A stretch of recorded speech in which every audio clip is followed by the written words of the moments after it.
नमस्ते बच्चों, skill tell में आज हम पढ़ने वाले हैं जी NEET foundation biology subject standard 6 का chapter number 3 fibre to fabric.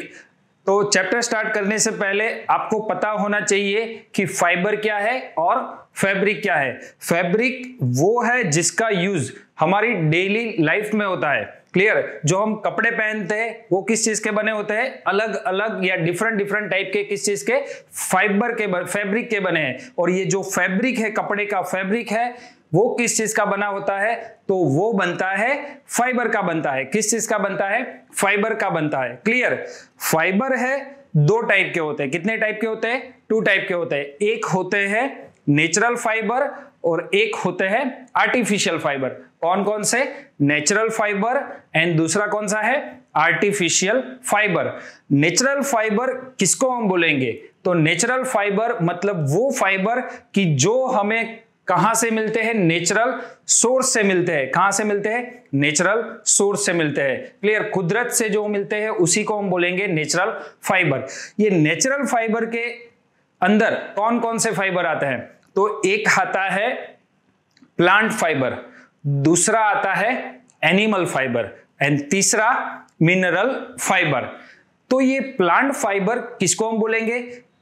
जो फाइबर हमें कहां से मिलते हैं? प्लांट से मिलते हैं, उसी को हम क्या बोलेंगे? Plant fibre. जो फाइबर हमें एनिमल सोर्सेज से मिलते हैं उसको हम क्या बोलेंगे? Animal fibre.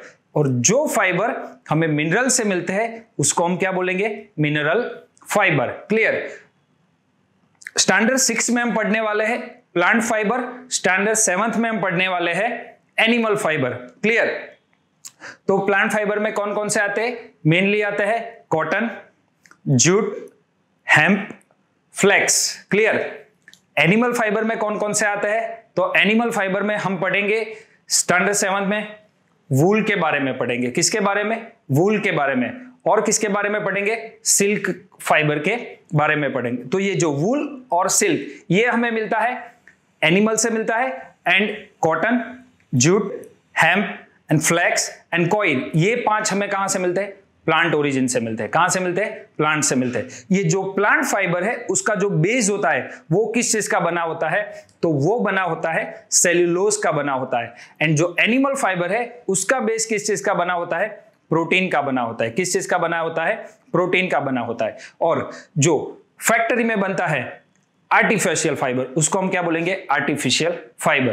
क्या बोलेंगे उसको हम? Artificial fibre. Clear? Artificial fibre में कभी कभार हम कुछ जो मात्रा होती है वो किस नेचुरल फाइबर की थोड़े क्वांटिटी ऐड करते हैं। क्लियर?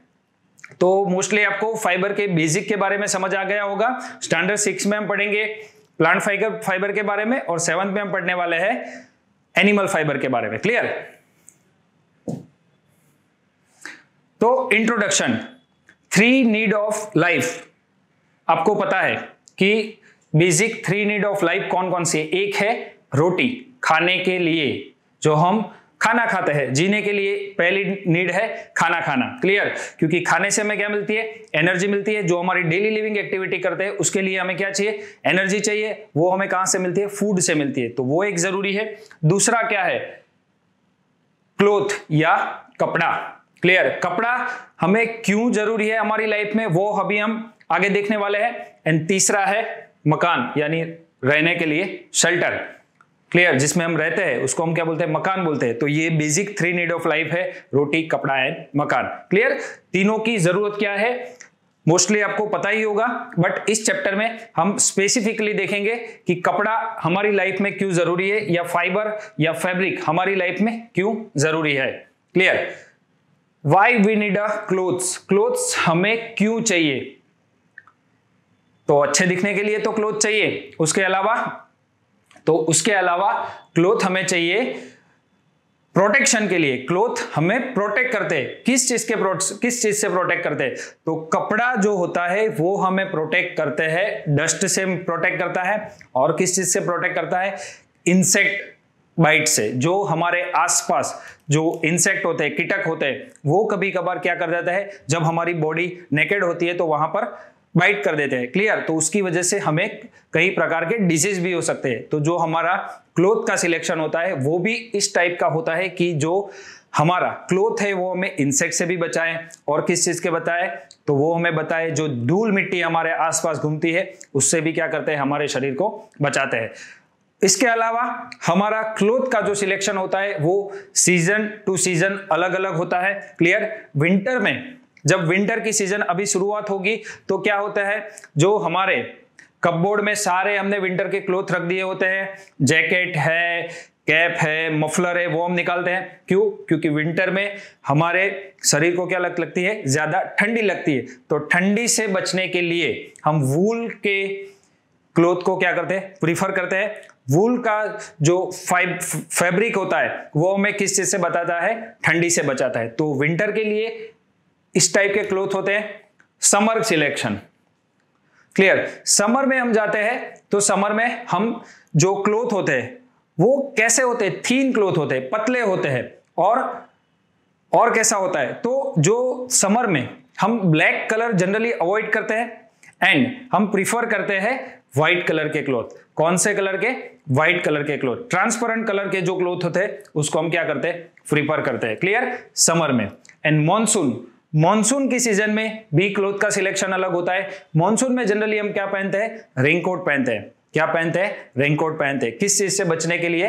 तो जो बारिश गिरती है, रेनी सीजन होता है, तो उस समय पे हमारी बॉडी को प्रोटेक्ट करने के लिए हम रेनकोट का क्या करते हैं, यूज करते हैं, क्लियर। तो सीजन अलग है तो कपड़े भी अलग हो गए, और बेसिक जो नीड है वो तो आपको पता ही चल गया है कि धूल मिट्टी से बचाते हैं। और किस चीज से बचाते हैं, तो जो हमारे आसपास में जो इंसेक्ट होते हैं उससे भी हमारे शरीर को क्या करते हैं, प्रोटेक्ट करते हैं, clear. History of cloth material. तो ऐसा नहीं है कि क्लोथ जो हम पहन रहे हैं वो सदियों से बने आ रहे हैं, क्लियर। क्योंकि फर्स्ट टाइम किसी के दिमाग में आया होगा कि ऐसे करके हम इंसान के लिए कपड़े डिजाइन कर सकते हैं, क्लियर। जो हम टी शर्ट पहनते हैं वो क्या है, मॉडर्न क्लॉथ है। क्या है? मॉडर्न क्लॉथ है। तो जो उससे पहले के टाइम पे जो ह्यूमन थे वो अपने शरीर को कैसे प्रोटेक्ट करते उसके बारे में बात करेंगे, और क्लॉथ का डिजाइन कैसे हुआ उसके बारे में देखना है, clear. Long ago people cover their body. Long ago मतलब बहुत साल पहले, 1000 साल, 1500, 2000 साल पहले, तो उस टाइम के जो इंसान थे वो अपने शरीर को किस चीज से प्रोटेक्ट करते थे? तो एक था एनिमल लीफ से, सॉरी, जो प्लांट का जो लीफ होता है उससे कवर करते थे, और एनिमल की स्किन से। किस चीज के? एनिमल की स्किन। एंड जो प्लांट्स के जो पत्ते होते हैं उससे क्या करते थे, अपने शरीर को क्या करते थे, प्रोटेक्ट करते थे, clear. Role of agriculture community. Role of agriculture community, तो जो कपड़े की हिस्ट्री है उसमें सबसे बड़ा योगदान है वो किस चीज का है, एग्रीकल्चर कम्युनिटी। जब ह्यूमन कहां पर आए, एग्रीकल्चर फील्ड में जब काम करने लगे एग्रीकल्चर में, तो उनको उस टाइम पे पता चला कि प्लांट से भी हमें कई तरह के फाइबर मिलते हैं, और इस फाइबर का उपयोग करके हम कई तरह के फैब्रिक बना सकते हैं, और इस फैब्रिक का उपयोग हमारे शरीर को ढकने के लिए, और ऐसा नहीं है कि खाली शरीर को ढकने के लिए ही फाइबर जरूरी है। हमारे घर में भी देखो कि बहुत सारे फाइबर या फैब्रिक का हम क्या करते हैं, यूज करते हैं। जैसे कर्टन है वो भी किसी ना किसी फैब्रिक का बना है, जो डोरमेट होती है वो भी फैब्रिक की बनी होती है, क्लियर। जो घर पे चटाई लगाते हैं वो भी किस चीज की बनी होती है, फैब्रिक की बनी होती है। जो हमारे गेहूं या चावल या जो ग्रेन होते हैं उसको भरने के लिए जो हम बड़ा वाला थैला यूज करते हैं वो भी किस चीज का बना है, फैब्रिक का बना है, क्लियर। तो इंपॉर्टेंट ऑफ स्टिचिंग। अब एग्रीकल्चर कम्युनिटी से हमें क्या मिला, फाइबर मिला। फाइबर को हम साथ मिलाते गए, क्या बना, फैब्रिक बना। फिर आया स्टिचिंग का काम। स्टिचिंग से क्या मिला, एक फिनिशिंग मिला, क्लियर। कि जो हम ये कपड़ा पहनते हैं आप और मैं, तो इसमें कहीं ना कहीं जगह स्टिचिंग आपको दिखाई ही देगी। तो स्टिचिंग से क्या हुआ, एक फिनिशिंग मिला, किस चीज को, कपड़े को, clear. Material that is used to make cloth is known as a fabric. Clear? कपड़ा बनाने के लिए जो भी मटेरियल हम यूज करते हैं उसी को हम क्या बोलते हैं? फैब्रिक बोलते हैं। और ये फैब्रिक किस चीज का बना है? तो फैब्रिक बना होता है फाइबर को मिला के बनता है। Clear? Fabric is made up of a different thin और thick fibre. Next slide.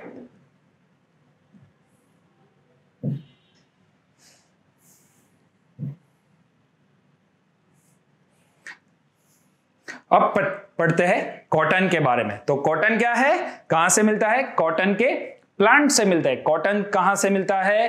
Cotton के प्लांट से मिलता है। और कॉटन का जो प्लांट है, क्लियर, उसमें जो फ्लावर खिलेंगे, जो फ्लावर, उसी में ही क्या होता है? कॉटन के फाइबर मिलते हैं। तो चलो उसके बारे में पढ़ते हैं। Cotton plant is a shrub. It's not a, cotton plant is not a tree, it is a shrub category, usually grown at a place having black soil and warm climate with a moderate rainfall। Clear?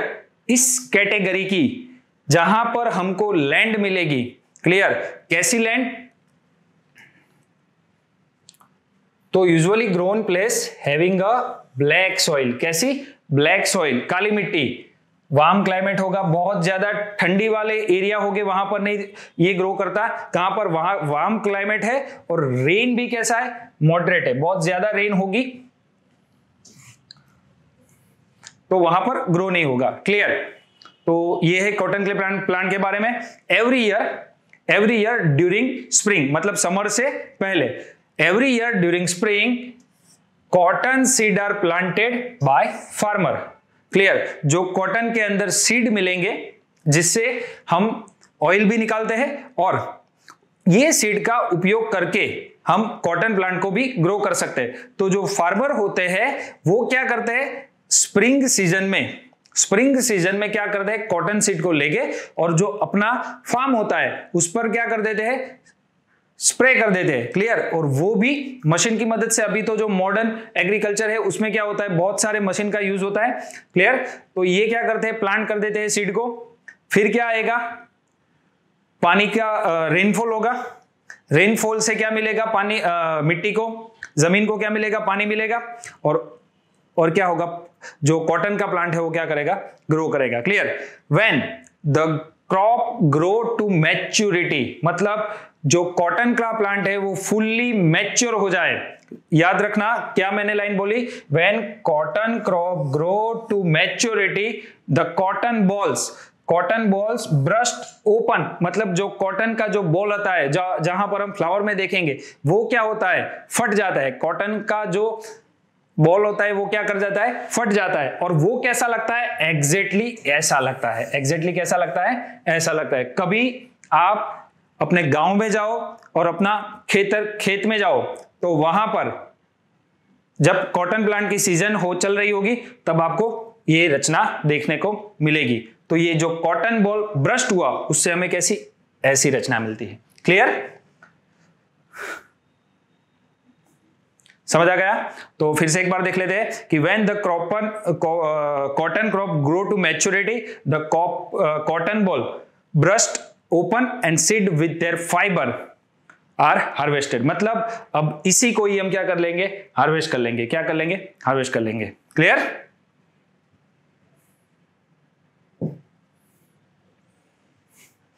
फिर क्या आएगा? Role किसका आएगा? Cotton pick करने वाले का।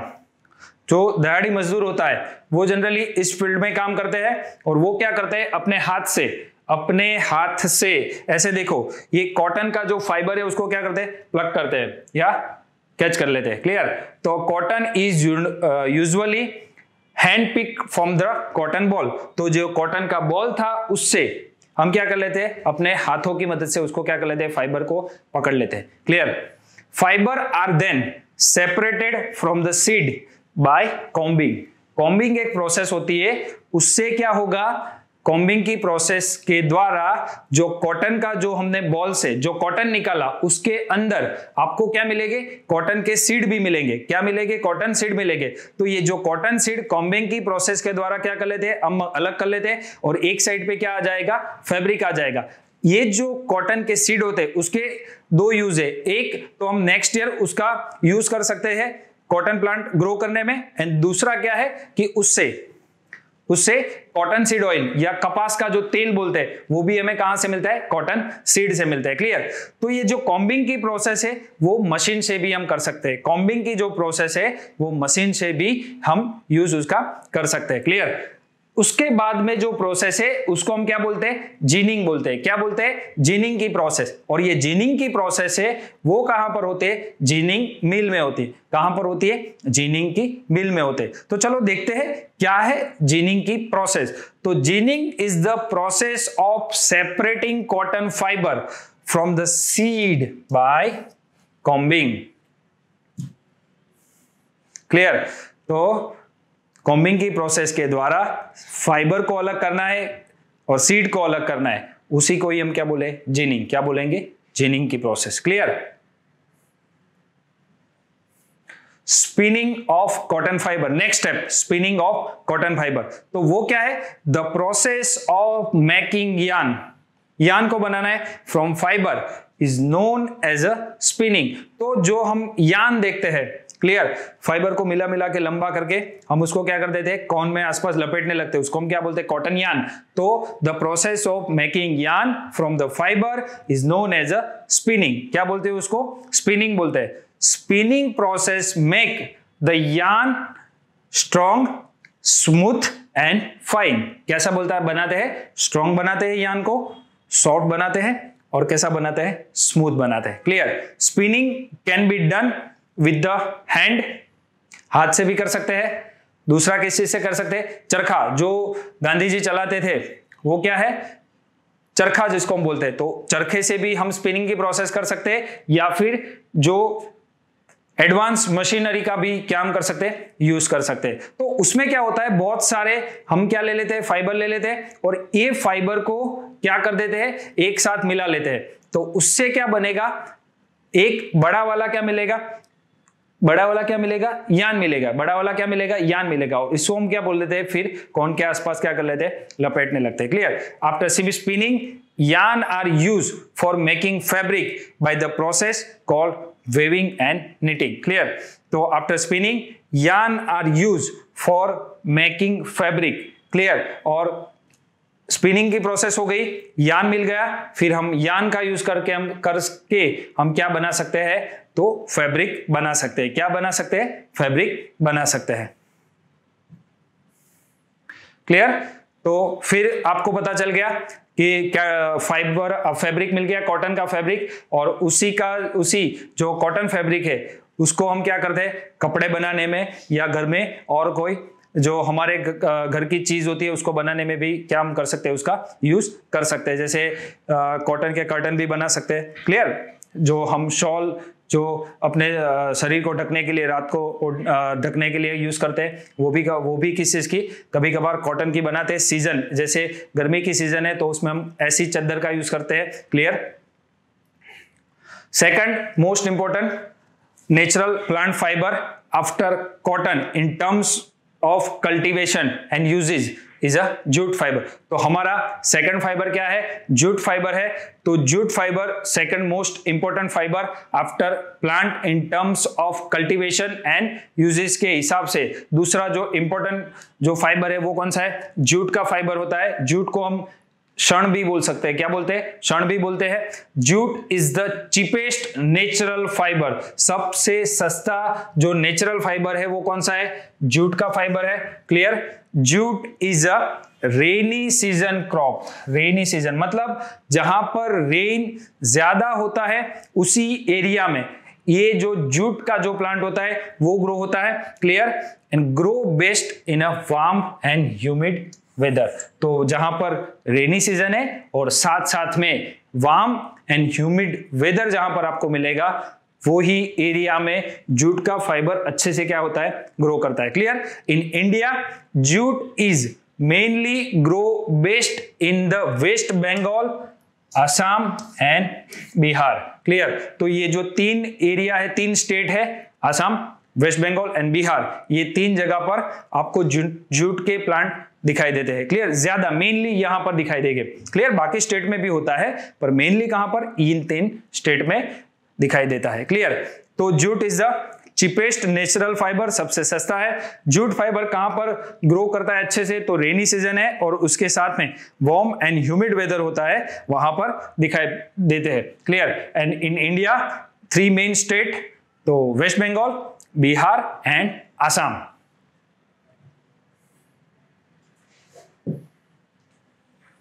Clear, तो चलो अब रेटिंग की प्रोसेस, कैसे जूट का फाइबर हम निकालते हैं उसको हम बोलते हैं retting of the jute fibre.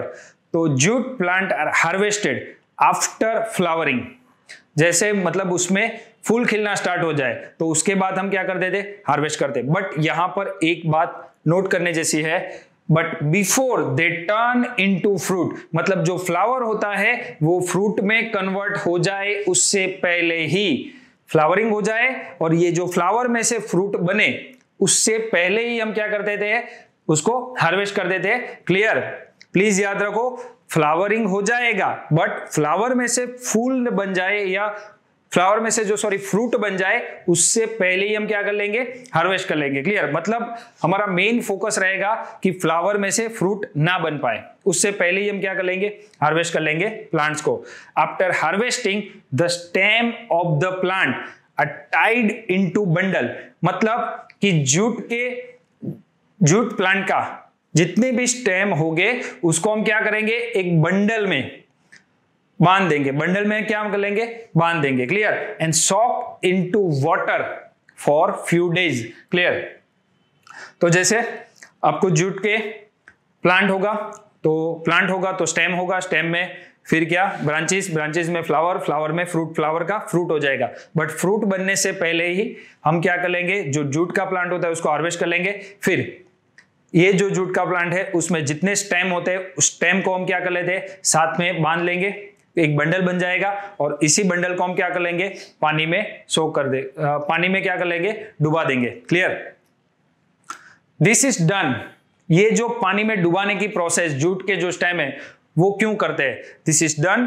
To soften the tissue so that fibre can easily separated out, मतलब कि जो जूट का स्टेम होता है उसके अंदर क्या पाए जाते हैं, फाइबर पाए जाते हैं। तो जो हम पानी में स्टेम को डुबाएंगे तो उससे क्या हो जाएगा, जो टिश्यू होगी वो कैसी हो जाएगी, स्मूथ हो जाएगी, और स्मूथ टिश्यू में से हम इजीली फाइबर को क्या कर सकते हैं, सेपरेट आउट कर सकते हैं। क्या कर सकते हैं, सेपरेट आउट कर सकते हैं। क्लियर, तो मेन फोकस पानी में डुबाने का क्या है कि टिश्यू होती है जो स्टेम की, उसको हम क्या कर सकते हैं, सॉफ्ट कर सकते हैं। जब सॉफ्ट हो जाए तो फाइबर है इजीली रिमूव कर सकते हैं। क्लियर,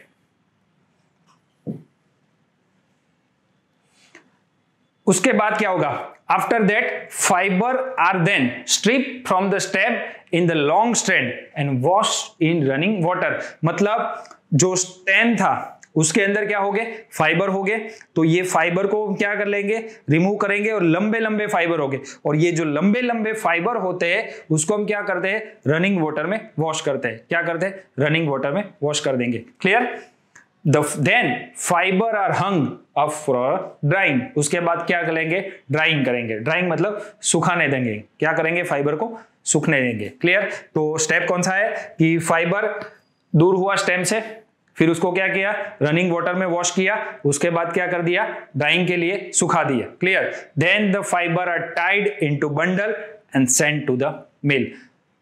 तो सिंपल 5 स्टेप फिर से एक बार याद कर लेते हैं। पहले जूट प्लांट फ्लावरिंग हो गया तो हार्वेस्ट कर लिया क्रॉप को before flower turn into fruit. Next step क्या है कि जो स्टेम होते हैं उसको साथ में लेके बंडल में बांध देंगे और उसको क्या करेंगे, वाटर में डुबा देंगे। उसके बाद क्या करेंगे, तो जब टिश्यू सॉफ्ट हो जाए तो फाइबर इजीली रिमूव हो जाएगा, और इस फाइबर को, जो लंबे लंबे फाइबर है, उसको क्या करेंगे, रनिंग वाटर में धोएंगे, वॉश करेंगे। उसके बाद सुखाने देंगे फाइबर को, एंड आफ्टर उसको जितने भी फाइबर है उसको क्या कर लेंगे, एक साथ में बांध के मिल में हम क्या कर देते, बेच देते, और उससे क्या बनेगा, जूट का फैब्रिक बनेगा। जूट का क्या बनेगा, फैब्रिक बनेगा। Clear. Properties of jute fibre, jute fibre की प्रॉपर्टी क्या है? एक है बायोडिग्रेडेबिलिटी, जैविक विघटन इजीली उसका हो जाएगा। क्या हो जाता है? इजीली उसका जैविक विघटन हो जाता है। क्लियर? तो ये एनवायरमेंट के लिए भी अच्छा है। दूसरा क्या है?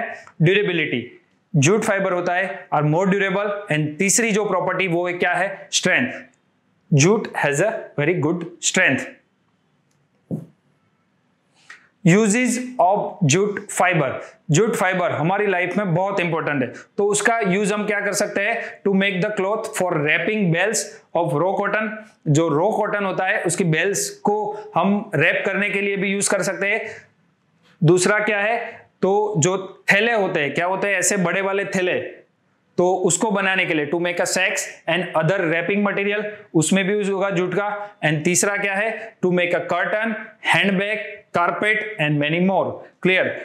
तो देखो, जो गेहूं होता है बड़ा, मतलब गांव से हम ट्रांसफर करते हैं मंडी में, मंडी से सिटी में आता है, घर घर पे पहुंचता है, तो जो थैले में आता है, ये जो थैला है वो किस चीज का बना होता है? तो ये बना होता है जूट फाइबर का बना होता है। किस चीज का बना होता है? जूट फाइबर का बना होता है। और दूसरा जो रैपिंग मटेरियल होता है उसमें भी जूट का बहुत यूज होता है। एंड जो घर में हम बोले तो घर में कर्टन बनाने के लिए होता है यूज, हैंडबैग बनाने के लिए, कारपेट बनाने के लिए भी जूट का क्या होता है? यूज होता है। Coil, third fibre, coil fibre. Coil हमें कहां से मिलता है? तो कॉइल मतलब आप याद करो ड्राई कोकोनट को, जब मंदिर में जाके हम जो छिलके निकालते हैं और उसका जो ये छिलका है उसी में से जो फाइबर मिलते हैं उसी को हम क्या बोलते हैं? Coil fibre. एंड ये कॉइल फाइबर से ही क्या मिलता है? Coil fabric. क्या मिलता है? Coil fabric. तो चलो कॉइल फाइबर के बारे में थोड़ा देख लेते हैं। Coil is a natural plant fibre. कैसा है? Natural plant fibre. क्यों हम नेचुरल प्लांट फाइबर बोलते हैं? क्योंकि कोकोनट कहां पर ग्रो करता है? कोकोनट प्लांट में, और आपको पता है कि कोकोनट क्या है? प्लांट है। क्लियर? तो इसीलिए इसको हम क्या बोलते हैं? Natural fibre. It is a course, मतलब थिक है, हार्ड एंड शॉर्ट फाइबर। क्योंकि नारियल स्टार्ट होगा, नारियल आपने देखा इतना सा होगा, तो फाइबर की लेंथ इससे या इससे थोड़ी ज्यादा होगी, उससे ज्यादा नहीं होगी। क्लियर? तो जो कॉइल का फाइबर है वो कैसा है? कोर्स, मतलब थोड़ा थिक है। कैसा है? थिक है। कॉटन से ये थोड़ा थिक फाइबर है। कैसा है? शॉर्ट फाइबर है। क्लियर? कहां से मिलता है? तो extracted from the outer fibrous shell of the coconut. Clear? ये जो हमें दिख रहा है वो क्या है? Coir fibre. क्या है? Coir fibre. तो जो कोकोनट होता है उसका जो शेल होता है उसके ऊपर पाए जाते हैं, कोकोनट के शेल के ऊपर क्या पाए जाते हैं? कॉइल के फाइबर। और इसी में ही इसको हम क्या बोलते हैं? एक्सट्रैक्ट करते हैं, निकालते हैं। Clear? It is relatively waterproof. कैसा है? वाटरप्रूफ है। And is one of the few natural fibre resistant to damage by salt water. मतलब इसको सॉल्ट के वाटर से भी प्रोटेक्शन करता है अपने आप को। मतलब हम बोल सकते हैं कि ये जो इसके पास एक प्रॉपर्टी है to resist salt water. Clear? तो ये उसकी प्रॉपर्टी है दो, it is a relatively waterproof and it does not damage by salt water. Clear? तो ये दो इसकी क्या हो गई? प्रॉपर्टी हो गई। क्लियर? एक बार देख लेते हैं कॉइल कैसा है? नेचुरल प्लांट फाइबर है। कैसा है? कोर्स, ठीक है। कैसा है? तो शॉर्ट फाइबर है। कैसा है? शॉर्ट है। क्लियर? और कहां से मिलता है? तो जो कोकोनट शेल होता है उसके आउटर पार्ट से मिलता है। Clear? It is a relatively waterproof and is one of the few natural fibre resistance to damage by salt water.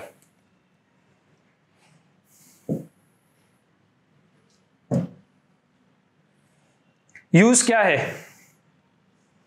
Coil fibre का यूज क्या है? देखते हैं। It is use for variety of purpose such as in making of ropes.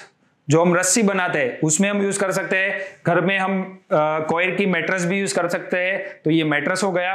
Brush की बनावट में use होता है। Doormat, floor mat and automobile seats and sacks. Sacks मतलब थैला। क्लियर? तो इतना सारा यूज है किसका? कॉइल फाइबर का। तो एक बार फिर से यूज देख ले। तो मेनली उसका यूज क्या है? एक तो हम इससे रोप बना सकते हैं, मैट्रेस, ब्रश बना सकते हैं, doormat, floor mat, automobile seats and sacks. तो इतना सारा क्या है? कॉइल का यूज है हमारी डेली लाइफ में।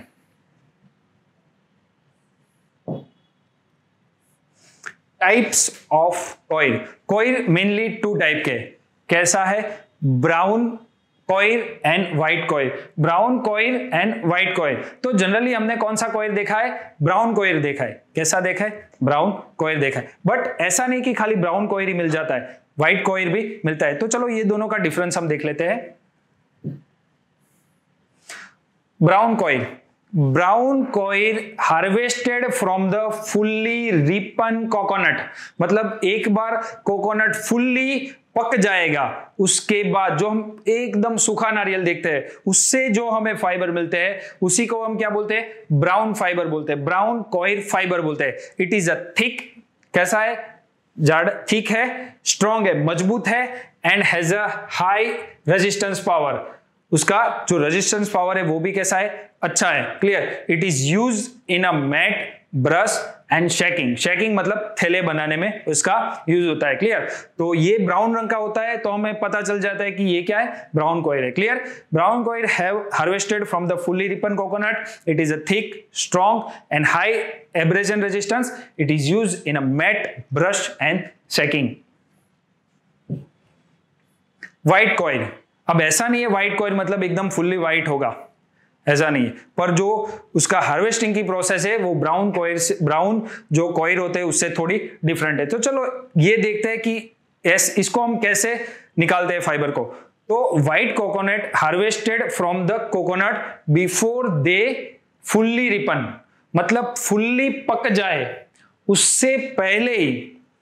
देखो हम कभी कभार नारियल लाते हैं, कोकोनट लाते हैं मंदिर में जाने के लिए, तो एक कैसा होता है, फुल्ली रिपन कोकोनट, और दूसरा कौन सा होता है, अभी नया नया मार्केट में आया है, तो वो फुल्ली रिपन हम नहीं उसको बोलते। और उसका और जो फुल्ली रिपन कोकोनट होता है, दोनों के कलर में हमको क्या देखने को मिलता है, डिफरेंस मिलता है। क्या मिलता है, दिखने को थोड़ा डिफरेंट मिल जाता है। क्लियर।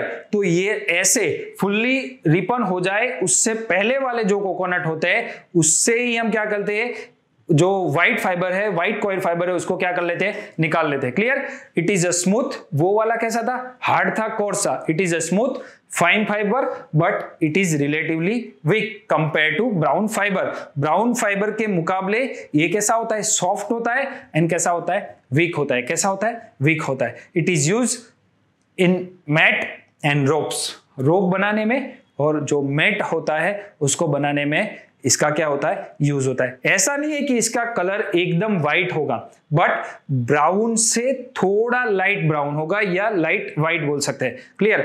कलर फुल्ली व्हाइट नहीं है, जैसे ये टी शर्ट मैंने पहनी है ऐसा व्हाइट नहीं होगा। क्लियर। बट जो ब्राउन होता है उससे तो थोड़ा कैसा होता है, लाइट होता है। क्लियर। इसीलिए इसको हम क्या बोलते हैं, व्हाइट कॉइल। तो व्हाइट कॉइल हमें कहां से मिलता है, तो वो हम कैसे निकाल देंगे, तो कोकोनट फुल्ली राइप हो जाए उससे पहले ही उसमें उसका जो शेल होता है उससे हम क्या निकाल लेते हैं, फाइबर निकाल लेते हैं। क्लियर। तो ये है व्हाइट कॉइल, इसका हमने यूज भी देख लिया। अब आए तो छोटे छोटे fibre, hemp and flax, hemp and flax. तो हेम्प हमें मिलता है हेम्प प्लांट से। Clear. Hemp fibre are obtain from the stem of the hemp, के जो प्लांट्स होते हैं उसके स्टेम में से हमें ये फाइबर मिलते हैं। Hemp fibre use in a production of rope, carpet, nets, cloth and paper. Clear. तो इसका यूज कहां पर है, तो रोप को बनाने में, रस्सी बनाने में, कारपेट बनाने में, नेट बनाने में, क्लॉथ एंड पेपर की बनावट में क्या होता है, इसका यूज होता है hemp fibre. And last but not least, flax fibre. क्या, फ्लैक्स फाइबर। तो flax obtain from the stem of the flax plant, flax के जो प्लांट होते हैं उसके स्टेम में से मिलता है फ्लैक्स फाइबर। क्लियर। और इससे हमें कौन सा कपड़ा मिलता है, लिनन। क्या बोलता है, लिनन का फैब्रिक मिलता है। कॉस्टली फाइबर, लिनन का कपड़ा खरीदने जाओगे थोड़ा कैसा होता है, महंगा होता है। क्लियर। लिनन या flax fiber are also use in the production of rope, high quality paper and high quality cloth. Clear. तो एक बार फिर से देख लेते हैं हेम्प एंड फ्लैक्स के बारे में। हेम्प हमें कहां से मिलेगा, हेम्प प्लांट के स्टेम से। फ्लैक्स कहां से मिलेगा, फ्लैक्स प्लांट का जो स्टेम होता है वहां से मिलता है। हेम्प का यूज कहां पर है, कारपेट, नेट, क्लॉथ, पेपर, रोप की बनावट में या यूज में। एंड जो फ्लैक्स होता है उससे हम क्या बना सकते हैं, तो रोप बना सकते हैं, हाई क्वालिटी के जो पेपर होते हैं वो बना सकते हैं, और तीसरा क्या, हाई क्वालिटी का जो क्लॉथ होता है उसकी बनावट में फ्लेक्स का क्या होता है, यूज होता है। क्लियर। तो मोस्टली आपको प्लांट फाइबर के बारे में सारा नॉलेज मिल गया, इंफॉर्मेशन मिल गई है। तो अब आपको क्या करना है, पूरी थियरी अच्छे से पढ़नी है और आपको सोचना है कि इसमें से कहां कहां से एमसीक्यू आ सकते हैं, क्योंकि जो हमारा नेक्स्ट वीडियो रहेगा उसमें हम क्या करेंगे, इस चैप्टर के 10 to 12 एमसीक्यू लेने वाले हैं। क्लियर। यदि आपको कोई क्वेरी है तो आप हमें कॉल या मैसेज कर सकते हैं। Thank you class.